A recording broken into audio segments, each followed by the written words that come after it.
যারা আজ ক্ষমতায় যায় তারাই লাখের গোছানোর জন্য চেষ্টা চালায়।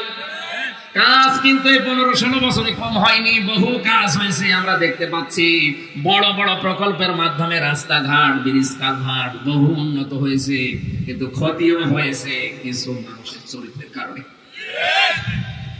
এই চরিত্রহীন মানুষগুলো তাদের স্ত্রীর নামে টাকা পাচার করে কানাডায় বেগম পাড়া বানিয়েছে, কোটি কোটি টাকা সুইস ব্যাংকে রেখেছে।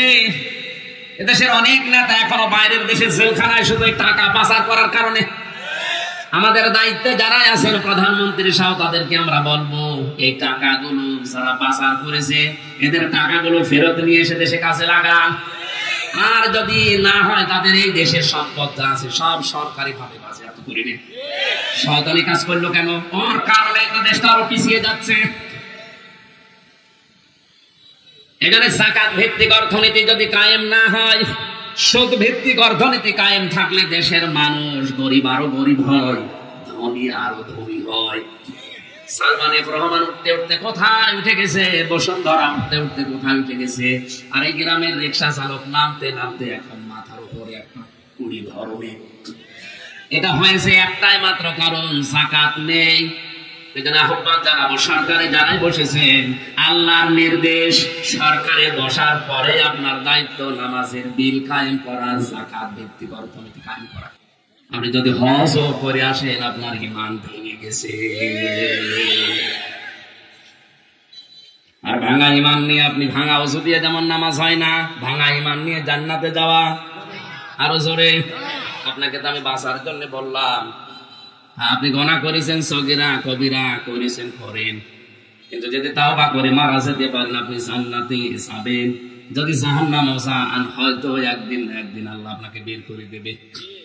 কিন্তু কোন মানুষ যদি ঈমানই ভেঙে ফেলে, ও যদি একবার জাহান্নামে যায়, কোনদিন ওই বেঈমান আর জান্নাতে আসবে না। বিষয়টা গুরুত্বপূর্ণ। আমরা তো মনে করছি 96% মুসলমানের দেশে আমার ঈমান নষ্ট হওয়া সম্ভব না। আপনার ঈমান তো নেই, নষ্ট হবে কি করে? কখন যে ঈমান চলে গেছে আপনি তো টেরও পাচ্ছেন না। এখানে ঈমান যেন ভেঙে না যায়, নষ্ট হয়ে না যায়। বিশ্ব নবী বাদ দিয়ে অন্য কাউকে যদি আপনি আদর্শ মনে করেন, এখনো থামেন, ফিরে আসেন। আপনার কিন্তু আর ঈমান নেই, ঈমান ভেঙে গেছে। এত মর্যাদা আল্লাহ তাকে দিয়েছেন। তাফসীরে ফি জিলালিল কোরআনে আমি পড়েছি, বিশ্ব নবী মুহাম্মদ রাসূলুল্লাহকে কাফেরেরা ঘিরে ফেলেছিল একবার। ডাক দিয়ে বলে, ইয়া মুহাম্মদ, কে আপনাকে বাঁচাবে? নবীজি তার চিরাচরিত্র স্বভাব অনুযায়ী মুখ দিয়ে যেন বলে ফেললেন, আমাকে বাঁচাবে আমার আল্লাহ। এই কথাটা এমনিতেই মানুষের মুখ দিয়ে কঠিন বিপদে বের হয় না, এরকম ঈমান থাকা লাগে। আমাদের তো বিপদে পড়লে আগে মুখ দিয়ে হয় মার নাম নাই, বাবার নাম নাই, পীরের নাম বের হয়। ওনার এরকম কঠিন মুহূর্তে নাম বের হয়েছে কার? আল্লাহ রাব্বুল আলামিন এই ঈমানটা দেখেই তাকে সাহায্য করেছিলেন। মানুষের ঈমানের অবস্থা দেখে আল্লাহর সাহায্য আসে। হযরতে মুসা নবী কখন আল্লাহর সাহায্য পেয়েছেন? যখন উম্মতেরা হতাশ হয়ে গেছে, নিরাশ হয়ে গেছে, না বিশাল সাগর, পেছনে 3 দিকে শত্রু, আর বাঁচা সম্ভব না। হযরতে মুসা কঠিন মুহূর্তেও বলেছিলেন, ক্বালা কাল্লা, কখনো না, ইন্না রাব্বি সায়াহদিন, অবশ্যই আমার আল্লাহ আমাকে পথ বের করে দেবে। আল্লাহ রাব্বুল আলামিন কঠিন মুহূর্তে তার উপরে দৃঢ় ঈমান দেখার পরে কিন্তু এই করেছিলেন, ওয়াহাইনা ইলা মুসা আন বরিব বিআসাকাল বাহর ফানফালাকা ফাকানা কুল্লু ফিরকিন কাত্তাউদিল আযীম ওয়া আযলাফনা সাম্মাল আখরিন।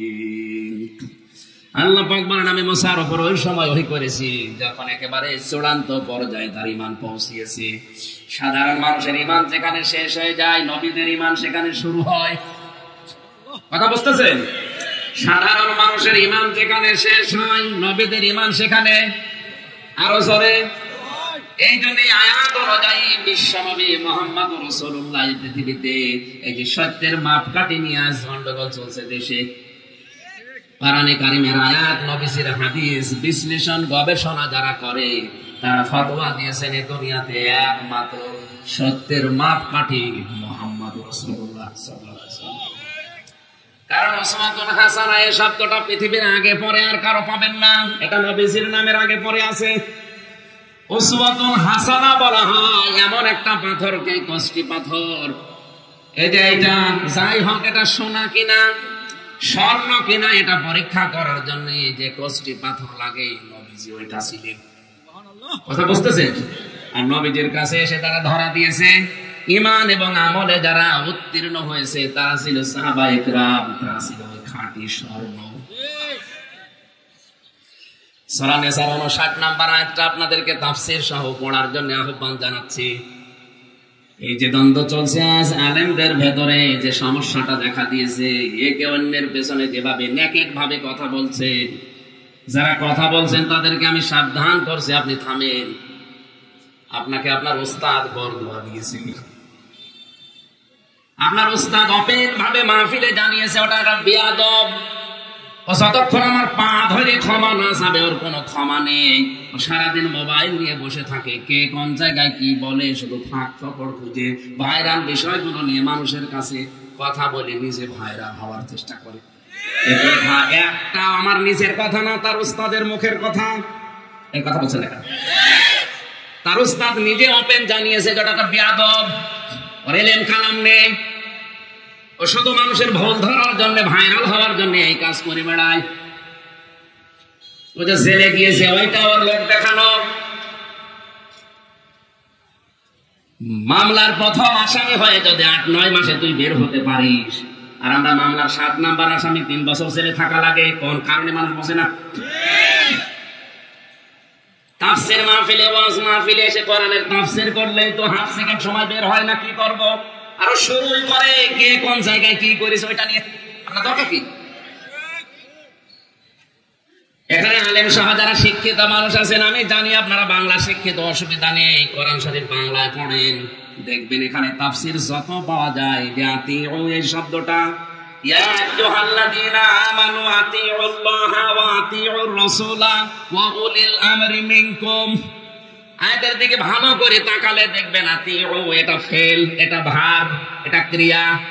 এই শব্দটা আল্লাহ নিজের নামে দিয়েছেন, রাসূলের নামে দিয়েছেন, কিন্তু দুনিয়াতে আল্লাহ রাসূলের পরে যত মানুষ আসবে তাদের পরে আতিউ শব্দ নেই, আছে নেই। তাফসীরের ভেতরে আপনি যত তাফসীর আমার দৃষ্টিতে আমি পড়েছি, আমি দেখেছি লেখা আছে আল্লাহকে মানা লাগবে, কোনো শর্ত দেওয়া যাবে না। রাসূলুল্লাহকে মানা লাগবে অন্ধভাবে, কোনো শর্ত নেই, কারণ রাসূলকে নিয়ন্ত্রণ করেছে কে? আরো জোরে, আরো জোরে। কিন্তু উলিল আমরি মিনকুম এর আগে আতিউ নেই, আছে নেই? কেন নেই? আল্লাহ রাসূলকে মানতে কোনো প্রশ্ন করা যাবে না, কিন্তু তারপরে দুনিয়ায় যারাই আসবে কাউকে অন্ধভাবে মানা যায় না, সে যেই হোক। কেন? এর পরবর্তী শব্দে আল্লাহ জবাব দিচ্ছেন, ফাইয়াতানাযাআতুম ফি শাইইন ফারুদ্দুহু ইলাল্লাহি ওয়ার রাসূলি ইন কুনতুম তু'মিনুনা বিল্লাহি ওয়াল ইয়াউমিল আখির যালিকা খায়রু ওয়া আহসানু তা'ওয়িলা। আল্লাহ পাক বলেন এরপরেও যদি তোমাদের ভেতরে কোনো বিষয়ে তানাজা, ঝগড়া হয়, মনোমালিন্য হয়, কোন দ্বন্দ্ব দেখা দেয়, তাহলে তোমরা আল্লাহ এবং রাসূলের দিকে ফিরে যাও। এখানে আল্লাহ বলতে পারতেন না আল্লাহ, রাসূল এবং সাহাবীদের দিকে ফিরে যাও, বলতে পারতেন না? আল্লাহ তো নিজের নাম বললেন, রাসূলুল্লাহর নাম বললেন, অন্য কারো নাম বলেননি। আরে ভাই, আপনি অন্ধভাবে কাউকে বিশ্বাস করার দরকার নেই। এই শব্দের ভেতরে তাকান, আমি তো বানিয়ে বলছি না। এখানে আলেমরা বসে আছে, ইন কুনতুম তু'মিনুনা বিল্লাহি ওয়াল ইয়াউমিল আখির, আল্লাহ এবং কিয়ামতে যদি বিশ্বাসী হয়ে থাকেন, যদি লোক দেখানোর জন্য কোনো কাজ করে না থাকেন, সত্যি যদি আল্লাহ একজন আছে, কিয়ামতে জবাব দেওয়া লাগবে, বিশ্বাস করে থাকেন, সত্যি কথা বলছি আপনাকে, আল্লাহ এবং রাসূল ছাড়া অন্য কোনো দিকে ফেরা যায় না। এইটাই উত্তম ফয়সালা। এটা বাদ দিয়ে আজ যারা বিভিন্ন কায়দা কৌশল করে নতুন নতুন দলিল বানিয়ে না মানাই লাগবে। আরে ভাই, আপনি কোরআন হাদিস বানাবেন, মন মতো ব্যাখ্যা করলে তো আপনি জাহান্নামে যাবেন। আমি তো যা ব্যাখ্যা করছি সব পুরাতন ব্যাখ্যা, সব পড়ে এসেছি। আর আপনি যেটা শক্তি দিয়ে প্রমাণ দিয়ে বোঝানোর চেষ্টায় আছেন, ওটা তো করেছিল শয়তান। শয়তান বলেছিল আনা খায়রুম মিনহু খালাকতানি মিন নার ওয়া খালাকতাহু মিন তিন, আমি ওর চাইতে ভালো, কারণ আমাকে আগুন দিয়ে বানিয়েছো, ওরে মাটি দিয়ে বানিয়েছো। আগুনের কাজ উপরে ওঠা, মাটির কাজ নিচে যাওয়া। আল্লাহকে সায়েন্স শিখিয়েছে আল্লাহ, উপরের জিনিস কোনোদিন মাথা নষ্ট করে নিচের মানুষের কাছে ছোট হতে পারে। এটা তো মোস্ট আনসাইন্টিফিক, এটা বিজ্ঞানের সাথে মেলে না। আল্লাহকে বিজ্ঞান শেখাচ্ছে। আজ অনেকে শয়তানে ভর করেছে, তারা যে বিষয়টাকে ইস্যু বানিয়ে উম্মতের ভেতরে ফাটল ধরানোর জন্য চেষ্টায় আছে। আমি জেলে তাদের সাথে থেকেই দেখেছি, তারা নিজেরাই বলেছে যে কোরআন আমার সামনে, আল্লাহর কসম কোরআন হাতে নিয়ে বলছি, ওরা নিজেরা আমাদের সাথে বলেছে। আজ কওমি মাদ্রাসার আলেমরা, মাওলানা মামুনুল হক, মাওলানা জুনাইদ আল হাবিব, মাওলানা সাকাওয়াত হোসেন রাজি, জেল খাটার পেছনে কারণ দুনিয়ার অন্য কেউ না, কারণ হচ্ছে ওদের ভেতরে কিছু দালাল মৌলবী।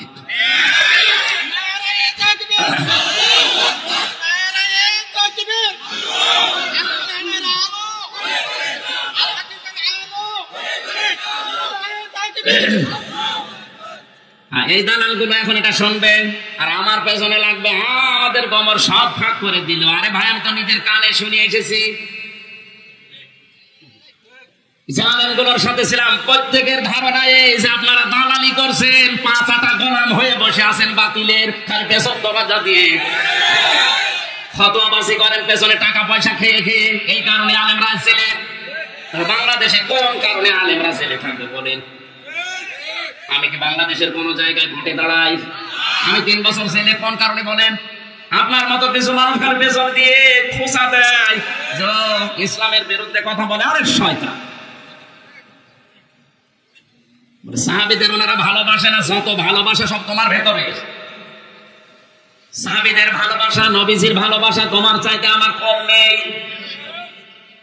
কম থাকলে কত কিছু আমাকে মাইনাস করা লেগেছে, আমার কত কিছু পক্ষে ছিল। আরে ভাই, আমি যেখানে ছিলাম আপনি স্বপ্নেও কল্পনা করতে পারবেন না কোথায় উঠেছিলাম। এদেশে কোন আলেম কোটি টাকার উপরে গাড়িতে চড়ে বলেন?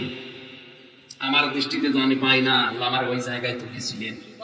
কিন্তু যেই মাধ্যমে উঠেছিলাম, এই কোরআনে কারিমের জন্য, নবীর জন্য, নবীর সাহাবীদের মহব্বতের জন্য, আর সেই লাইনটাও কেটে গেছে। কারণ তারাও ভয় পায় না, দরকার নেই, দিনকাল ভালো না, হুজুর আমরা গোপনে আছি।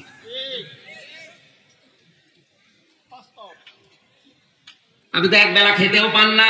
আর আমি যেখানে ছিলাম আপনার কল্পনার অতীত, সব ছাড়া লেগেছে আমারে। পরিবারের বাধা, সমাজের বাধা, দলের বাধা, কত বাধা উপেক্ষা করে আল্লাহ নবীর সাহাবীদের মহব্বত দেখাতে গিয়ে 3টা বছরে এক ঘরের ভেতরে কাটিয়েছে। আপনি 5 দিন থেকে দেখেন তো, অহংকারের জন্য বলছেন আল্লাহর কসম, শুধু কোরআন শরীফ ছিল আর ভেতরে আল্লাহ ধৈর্য দিয়েছিল, এই কারণে টিকে থাকা সম্ভব হয়েছে। তাছাড়া ওই রকম পরিবেশে যোগাযোগ বিচ্ছিন্ন করে অন্য সবাইকে মোবাইল ব্যবহার করতে দেয় 7 দিনে 1 দিন, আর আলেমদেরকে একেবারে বিচ্ছিন্ন করে রেখে দিয়েছে। না, বাড়ির কোনো যোগাযোগ নেই। 3টা বছর তাও 24 ঘন্টা এক ঘরে, এদিকে 2.5 হাত, এদিকে 3.5 হাত থাকেন পুরি। আর যে খাবার দেয় ওটা খেয়ে বেঁচে থাকেন মরে যান। এমনিতে শরীরের অবস্থা। আর যত মহব্বত এখন তোমার উতলিয়ে পড়ছে, আমরা সাহাবীদের ভালোবাসি না, নবীকে আমরা ভালোবাসি না, যত ভালোবাসা তোমাদের। ভণ্ডামি, চিটারি, বাটপারি, উম্মতকে ডিভাইডেড করার জন্য অনেকে উঠে পড়ে নিয়ে গেছে বাতিলের কাছে টাকা। জেলের আলেমগুলো আমাকে বলেছে ওরা টাকা খায়, ওরা দালালি করে, এগুলো আলেম নামে, এগুলো জালেম। নাম ধরে আমি বলতে পারতাম, কিন্তু বললাম না। কোন কারণে মাওলানা মামুনুল হক 3 বছর ছিল? বলেন আপনার কারণে।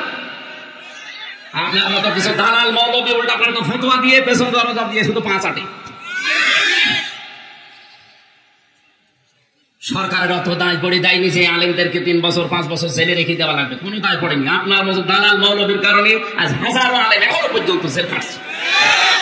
আর ও দাবি করছে আমি জান্নাতে যাবো না, আমি মিয়ারে হক নিয়ে। কি মিয়ারে হকের ফতোয়া? 20 শতাব্দীর যিনি শ্রেষ্ঠ মুজাদ্দিদ ছিলেন, তারা বোঝে নাই, তাদের ইসলামের খেদমত শুনলে তামাম দুনিয়া আটকে ওঠে। আর ওর পেটে বোম মারলে বের হয় না, ও বড় খেদমতগার হয়ে গেছে। আমি বলতাম না সত্য কথাটা, যেহেতু তার উস্তাদ মুফতি মিজানুর রহমান সাইদ সাহেব নিজে নাম ধরে ধরে বলেছে ওটা একটা বেয়াদব, ও আমার পা ধরে ক্ষমা চাওয়া না পর্যন্ত কোনো মাপ নেই। একটা বেয়াদবের মুখে আলেমদের বিপক্ষে কথা আসবে না, আসবে কি? আল্লাহ আমাদেরকে কাদা ছড়াছড়ি থেকে মুক্ত হয়ে ঐক্যবদ্ধ হওয়ার তৌফিক দেন আল্লাহ, এবং কিয়ামতের দিকে তাকিয়ে হওয়ার তৌফিক দেন, বলেন আমিন। আমি যে কথা বলার জন্য পর্যন্ত এসেছিলাম, বিশ্বনবী মুহাম্মদ রাসূলুল্লাহ এবং আল্লাহর দিকে ফিরে আসার জন্য আল্লাহ আহ্বান জানিয়েছেন। হে নবী, আপনি ঘোষণা দিয়ে দেন, যদি কোনো বিষয়ে ঝগড়া তোমাদের হয়, মনোমালিন্য হয়, দ্বন্দ্ব দেখা দেয়, দুনিয়ার কোনো মানুষের দিকে ফেরা লাগবে, আমি কোরআনে এরকম আয়াত দেইনি, আমি দিয়েছি তোমরা ফিরে আসো আমি আল্লাহর দিকে, আমার রাসূলের দিকে। এই শব্দটার দিকে তাকিয়ে আজ আমরা বলতে পারি বিশ্বনবী মুহাম্মদ রাসূলুল্লাহ এই পৃথিবীর একজন মাত্র মানুষ। সাধারণ মানুষের ঈমান যেখানে শেষ হয়ে যায়, বিশ্বনবীর ঈমান সেখানে শুরু হয়। হযরত আবু বকরের ঈমানও কিন্তু ভয় পেয়ে গিয়েছিল। ওই গুহার ভেতরে কাফেরদের দেখে তিনি বলেছিলেন, হে নবী, আমরা ধরা পড়ে গেলাম। নবীজি কিন্তু এক সেকেন্ডের জন্য বিচলিত হন নাই, হতাশ হন নাই, নিরাশ হন নাই। তিনি ওই সময় বলেছিলেন, কখনো না, ইন্নাল্লাহা মা'ানা, অবশ্যই আল্লাহ আমাদের সাথে আছে। এই আয়াতগুলোকে আপনার চোখে পড়ে না, ব্যাখ্যা বিশ্লেষণ সহ পড়েন না? সাধারণ মানুষের ঈমান যেখানে শেষ হয়ে গেছে, ভয় ভীতি এসেছে, সেখানে নবীদের ঈমান শুরু হয়েছে। এখানে আমাদের ঈমান যেখানে শেষ, নবীদের ঈমান সেখানে। বলেন বলেন। এখানে বিশ্বনবী মুহাম্মদ রাসূলুল্লাহ বাদ দিয়ে অন্য কাউকে যারা ভালো মনে করছেন আদর্শ হিসাবে, আপনার তো ঈমান ভেঙে গেছে, নষ্ট হয়ে গেছে। আপনি এখনো থামেন, ফিরে আসেন ওই দিক থেকে। একমাত্র আদর্শ আমাদের জন্য মুহাম্মাদুর। আশা করছে বিষয়ের কথা বলা লাগবে না। এরপরেও যদি কেউ না বোঝার ভান করে এরকম কাদা ছড়াছড়ি ফতোয়াবাজি করেন, আপনাকে আমি আল্লাহর উপরে ছেড়ে দিলাম। যান, আজকে আয়াত পড়েছি শাবান মাস, যেহেতু এটা আর মাত্র 6 দিন পরে আমাদের সামনে বিশাল একটা মাস ছায়া ফেলছে। আল্লাহ রাব্বুল আলামিন কোরআনে কারিমে কি বৃষ্টি হচ্ছে? জবান ছেড়ে আমরা আগে কোরআনে প্রবেশ করি, বলেন আউযু বিল্লাহি বিসমিল্লাহির রহমানির রহিম। ইন্না ইদ্দাতাশ শুহুরি ইনদাল্লাহি 12 শাহরান ফি কিতাবিল্লাহ। আল্লাহ পাক বলেন, অবশ্যই আমি আল্লাহর নিকটে গণনার দিক থেকে মাসের সংখ্যা 12টা। এটা আসমান আর জমিন আমি আল্লাহ যেই দিন তৈরি করি, ওই দিন আমার কিতাবের ভেতরে 12টা মাসের নাম আমি লিখে রেখেছিলাম। সুবহানাল্লাহ। এই 12টা মাসের ভেতরে শাবান আছে না নেই? এই শাবান মাস 2 বছর আগে তৈরি হয়েছে। কথা বলেন, এটা তৈরি হওয়া কতদিন? যেদিন আসমান আর জমিন তৈরি হয়, ওই দিন আল্লাহ তার কিতাবের ভেতরে 12টা মাসের নাম লিখেছেন। তার ভেতরে শাবান আছে না নেই? খুব গুরুত্বপূর্ণ বিষয়। নবীজি বলেন, রমজানের পরে সবচাইতে বেশি গুরুত্ব দিয়েছি আমার জীবনে শাবান আর রজবের। এই জন্য মাস আসলেই তিনি বলতেন, আল্লাহুম্মা বারিক লানা ফি রজব ওয়া শাবান ওয়া বাল্লিগনা রমাদান। রজব এবং শাবানের বরকত আমাদেরকে দান করো, ও রমজান পর্যন্ত আমার হায়াতটা বাড়িয়ে দাও। এ দোয়া এমনি এমনি করে না, এর ভেতরে সিগনিফিকেন্স কি আছে?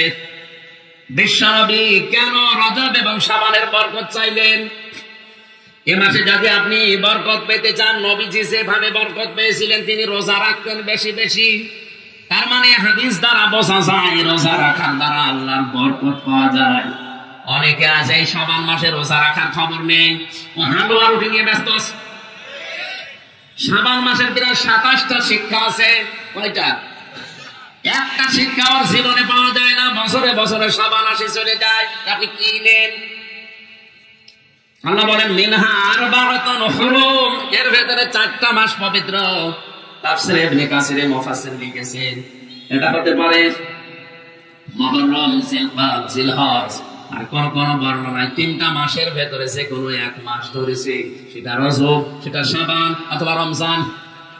তাহলে শাবান মাস যেহেতু আছে, এই 4 মাসের ভেতরে পবিত্র মাস, এই পবিত্র মাসের সম্মান দেওয়া দরকার তোমাদের। আপনি কিভাবে এই মাসকে সম্মান দেবেন? এই মাস আসলে জড়সড় হয়ে বসে থাকবেন? বলেন। নবীজি দিয়েছিলেন রোজা রাখার দ্বারা, কারণ এই মাসে রোজা রাখার দ্বারা যদি আপনার ট্রেনিং হয়ে যায়, সামনে যে বিশাল মাস আসতেছে, আমান শাহিদা মিনকুমুশ শাহরা ফালিয়াসুমহু, এই রমজান মাসে যেন আপনার রোজা রাখা সহজ হয়।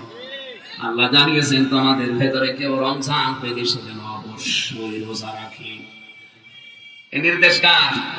এটা যেন পুঙ্খানুপুঙ্খানু ভাবে পালন করা যায়, এভাবে ট্রেনিং নেওয়ার জন্য শাবানে উনি প্রায় সময় রোজা রাখতেন। হযরতে আয়েশা সিদ্দিকা রাদিয়াল্লাহু তাআলা আনহা বলেন, আমি নবীজিকে রমজানের পরে সবচেয়ে বেশি রোজা রাখতে দেখেছি শাবান মাসে। তাহলে আমাদের প্রথম শিক্ষা হবে কি? রমজানের আগে পরে এই শাবানে বেশি বেশি রোজা রাখার দ্বারা ট্রেনিং নেওয়া। এখানে কত মানুষ আছে কোনো অসুবিধা নেই, কিন্তু রোজা রাখতে চায় না, বলে হুজুর গ্যাস। আরে শয়তান, রোজা রাখলে গ্যাস ভালো হয়।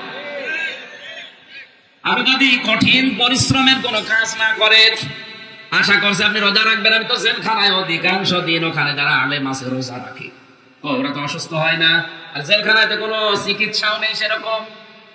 যত রোগের কথাই বলেন, সব রোগের এক ঔষধ দেয়। হ্যাঁ, আমরা যদি বলেন পেটে ব্যথা, ওই একই বড়ি দেবে, মাথায় ব্যথা, ওই একই বড়ি দেবে। 3 বছরে আমার জেলে থাকার পরে মাথায় এমন একটা রোগ হয়েছিল, এমনি এমনি চলছিল, করি নাই। 3টা বছরের ভেতরে মাথার রোগ সারতে পারে না, কারণ যখনই যাই ওই একই ওষুধ। ওরা জিজ্ঞাসা করলে বলে হুজুর আমি করবো কি, আমি তো জানি না। বাস্ট হয়ে গেছে, অসুবিধা নেই। মেটার মনে হয় বাড়তে হয়ে গেছে। লাইন দেন, লাইন দেন। শর্ট সার্কিটের কারণে এটা হয়েছে।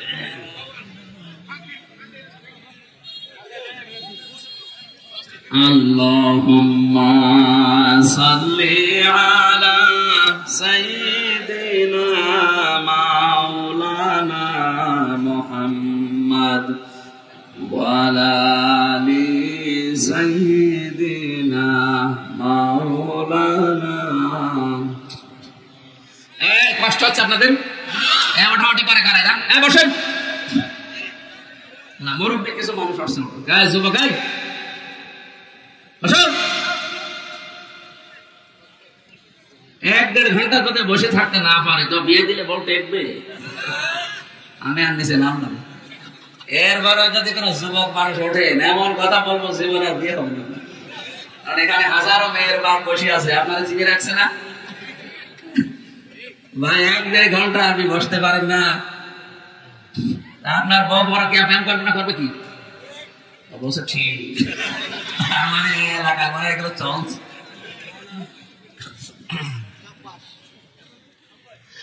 আমার ভাইরা, এই যে এইসব মুরব্বী 70, 80, 90 বছর বয়স, মনে হয় 15-20টা করে জন্ম দিয়েছে, এখনো পর্যন্ত 1.5-2 ঘন্টা বসে থাকে, কোনো অসুবিধা নেই। আর এরা কি বলবো এদের? এর ভেতরে যে 4টা মাস পবিত্র, এর পবিত্র রক্ষা কত ওই জামানার কাফেররা। আমি ইবনে কাসির তাফসীরে পড়লাম, ওরা এই 4টা মাস আসলে যুদ্ধ বিগ্রহ বন্ধ করে দিত, মারামারি বন্ধ করে দিত। কারোর সাথে যদি দাঙ্গা হাঙ্গা মামলা মোকদ্দমা চলতো, বলতো ভাই শাবান মাস এসে গেছে, এখন মামলা হামলা মারামারি হবে, আপনার সাথে সব স্টপ, এ মাস চলে যাক, এরপরে আবার শুরু করব।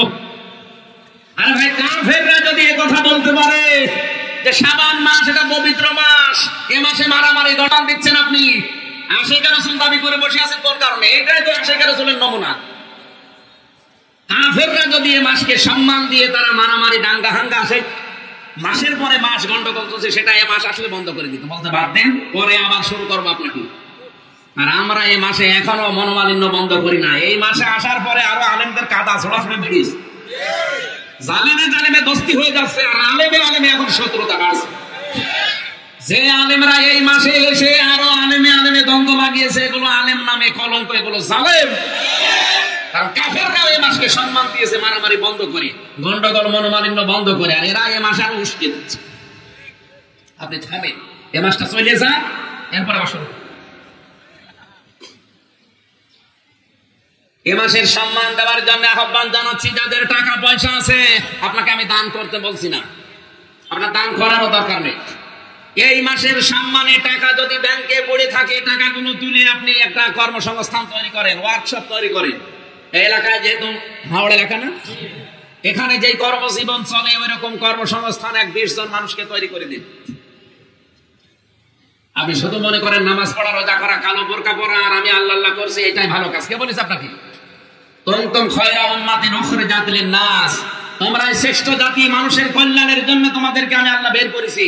আপনার জন্য যদি মানুষের কল্যাণই না হয়, তা আপনি আর কুকুর সমান। সুতরাং এই শাবান মাসের সম্মান দেওয়ার জন্য আপনার টাকা থাকলে, আপনার ক্ষমতা থাকলে 20 জন মানুষের কর্মসংস্থান তৈরি করে দিন। এই কথা বলেন। প্রধানমন্ত্রী শেখ হাসিনার জীবনে কিছু কবল হবে কি হবে না আমি জানি না, তবে একটা কাজ আমার দৃষ্টিতে খুব ভালো লাগে, একটি খামার একটি বাড়ি। এই প্রকল্পের মাধ্যমে লক্ষ লক্ষ মানুষেরা একটা বাড়ি, একটা ফ্ল্যাট পেয়ে মাথা গোজার ঠাঁই পেয়েছে, আর একটা খামারের মাধ্যমে একটা কর্মসংস্থান পেয়ে তার জীবনটা তৈরি করেছে।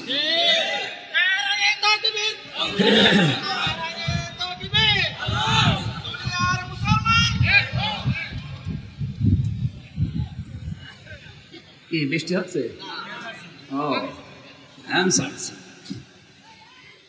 এরপরে ঘেমে একটু সুবহানাল্লাহ আলহামদুলিল্লাহ লা ইলাহা ইল্লাল্লাহ।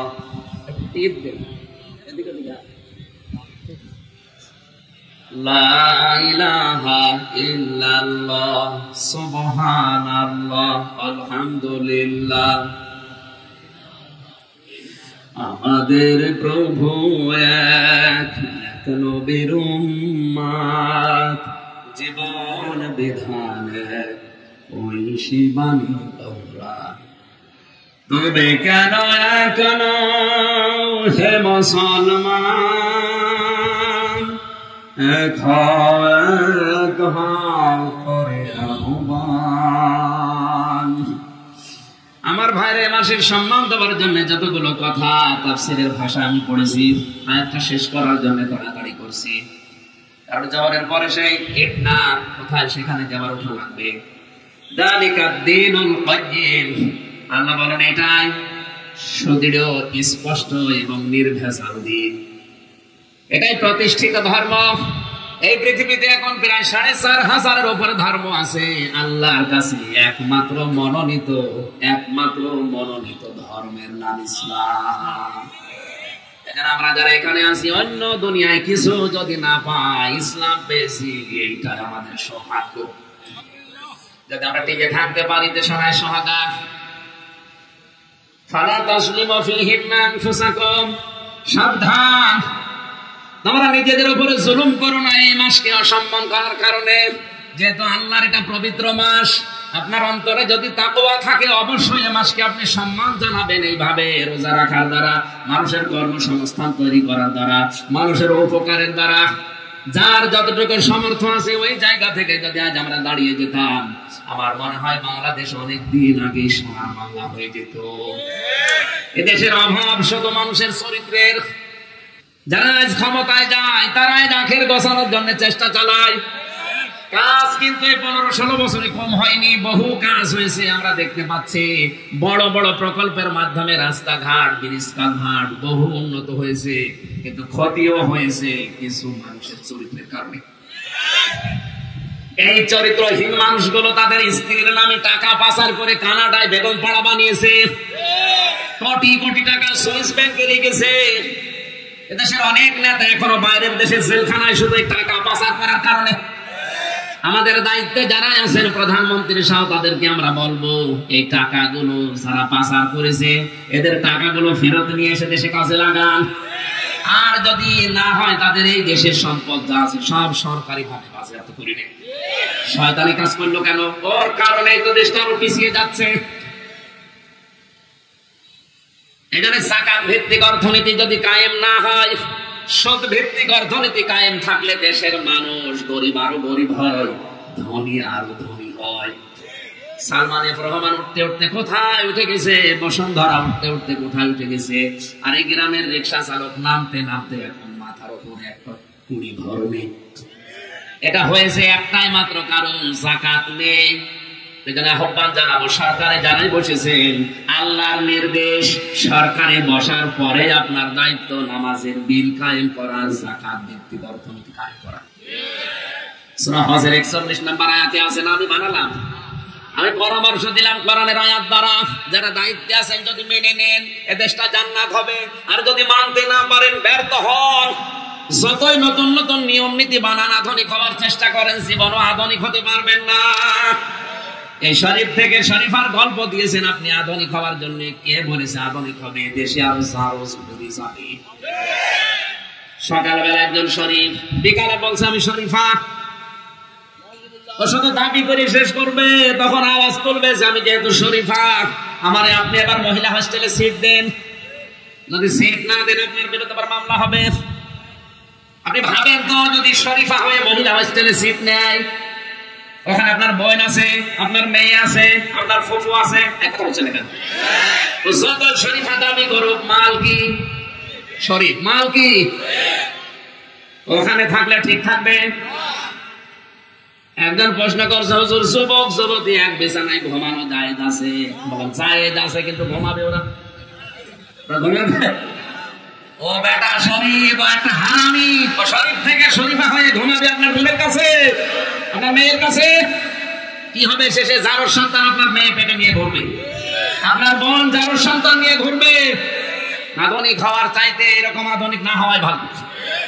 ট্রান্সজেন্ডার নাম নিয়ে এটা কায়েম করতে চাচ্ছে। আরে ভাই, ট্রান্সজেন্ডার হিজড়া ছাড়া, এটা হচ্ছে মানসিক সমস্যা, শারীরিক সমস্যা, এটা আল্লাহ বানিয়েছে। আর যারা আজ নিজেদেরকে মহিলা থেকে পুরুষ, পুরুষ থেকে মহিলা বানাতে চান, ওরা আল্লাহর সৃষ্টি পাল্টাতে চায়। এটা তাদের শারীরিক সমস্যা না, এটা হচ্ছে মানসিক সমস্যা। আর এইগুলো দূর করার জন্য কোরআন শরীফ, বুখারী শরীফ দিয়ে হবে না, বাকারি শব্দ। আমাদের উচিত হচ্ছে এই সমাজে, এই পরিবারে, এই রাষ্ট্রে আপনার চাচাতো ভাই, ফুফাতো ভাই, মামাতো ভাই যারা বেকার আছে, আপনি যদি টাকা পয়সার মালিক হয়ে থাকেন, অন্তত 5 জন মানুষের কর্মসংস্থান তৈরি করে দেন, সে কাজ করে খায়। এই কিশোর জ্ঞান না হয়ে, ডাকাতি চুরি চিন্তায় না করে, উল্টা পাল্টা নেশা ভান না করে, ও যদি কাজ করে খায়, ওখান থেকে টাকায় আপনার টাকা মারবে, আর আল্লাহর আরশ আপনার উপরে খুশি হবে। ইসলাম এইভাবে আমরা বুঝি না। ইসলাম আন্দাজে কোন জায়গা থেকে বুঝি, রাস্তার টাকা, ব্রিজের টাকা, কালভার্টের টাকা আত্মসাৎ করে মেরে খায়, আর ওইটা দিয়ে মসজিদের ছাদ বানিয়ে দেয়। একটা মসজিদ বানিয়ে দিলে কয়জন নামাজ পড়ে? 5,000 মানুষ। আর একটা ব্রিজ বানিয়ে দিলে, একটা কালভার্ট যদি তৈরি করেন, একটা রাস্তা বানিয়ে দেয়, লক্ষ লক্ষ মানুষ হাঁটবে। 1000 মসজিদ বানানোর চাইতে একটা রাস্তা বানানো আল্লাহর কাছে অনেক ভালো। ইসলামী বোঝে না, আন্দাজে মনে করছে মসজিদে টানা কাঁচ লাগিয়ে দিলাম, টাইলস লাগিয়ে দিলাম, জান্নাত আমি কিনে নিয়েছি। তোমার ওই টাকা নেওয়ার জন্য আমরা বসে আছি। এজন্য মানুষকে ভালোবাসেন, মানুষের কর্মসংস্থান তৈরি করেন, মানুষ যেন সমাজে বিশৃঙ্খলা তৈরি না করে। আজ কিশোর গ্যাং এমনি তৈরি হয়নি, ওর মাথা পাগল হয়ে গেছে, কর্ম নেই, করবে কি? সমাজ পরিবর্তনের জন্য এই কাজগুলো শাবান মাসে আমাদের উদ্যোগ নেওয়া উচিত। আল্লাহ তৌফিক দেন, বলেন আমিন।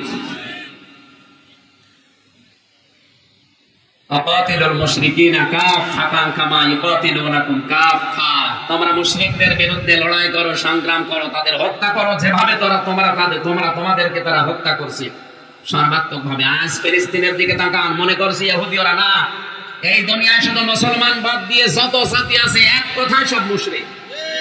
সুতরাং ওরা সবাই কিন্তু এক মুসলমান ফাইট দেওয়ার জন্য 57টা মুসলমান রাষ্ট্র এই শাবান মাসে এক হওয়া লাগবে।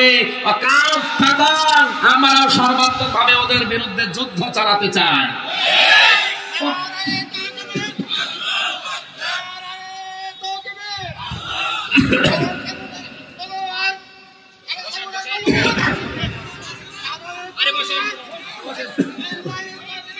সম্মানিত ভাইরা, ওয়া'লামু আন্নাল্লাহা মা'আল মুত্তাকিন, জেনে রাখা দরকার এই কাজগুলো করলে সে মানুষগুলো মুত্তাকি হবে, আর আল্লাহ মুত্তাকিদের সাথে আছে। আল্লাহ আমাদেরকে আয়াতটা মেনে নেওয়ার তৌফিক দিন। সামনে যে পবিত্র মাস ছায়া ফেলতে যাচ্ছে, এ মাসকে সম্মান দেওয়ার জন্য, স্বাগতম জানানোর জন্য আপনারা আশা করেন, চেষ্টা করেন, প্রস্তুতি নিন। যারা রোজা রাখে এরা আল্লাহর জন্য রাখে, আর আল্লাহ নিজে তাদেরকে পুরস্কার দান করবে। একটা গেট বানাবেন জান্নাতের রায়হান, শুধু রোজাদারদের জন্য আল্লাহ এটা খুলে রাখবেন। আল্লাহ ওইরকম রোজা করার প্রস্তুতি তৌফিক আমাদেরকে দান করেন। আমিন। এই মাইকটা আমার মন মতো গলা ভেঙে যাচ্ছে, শেষ করে দিলাম। আল্লাহুম্মা আমিন। মোনাজাতের পরে ওই যে সামনে সাদা গাড়ি দেখা যাচ্ছে, ওখানে কিছু বই লেখা আছে আমার, নারী পুরুষের দাম্পত্য কলহ এবং সমাধান দেওয়া আছে, নিয়ে যাবেন, এটা কাজে রাখবেন। লা ইলাহা ইল্লা আনতা সুবহানাকা ইন্নী কুনতু মিনাজ জালিমিন। রব্বুল আলামিন, অপরাধ করেছি আমরা, নিজেরাই গুনাহগার, তুমি আমাদেরকে মাফ করে দাও। আজকের আলোচনার সওয়াব তুমি বিশ্বনবীর রওজায় পৌঁছিয়ে দাও। দুনিয়ার মাটির নিচে যারা ঈমান নিয়ে ঘুমিয়েছে আল্লাহ এদেরকে ক্ষমা করে দাও। মা বাপ যারা হারিয়ে ফেলেছে আল্লাহ তুমি মা বাপকে মাফ করে দাও।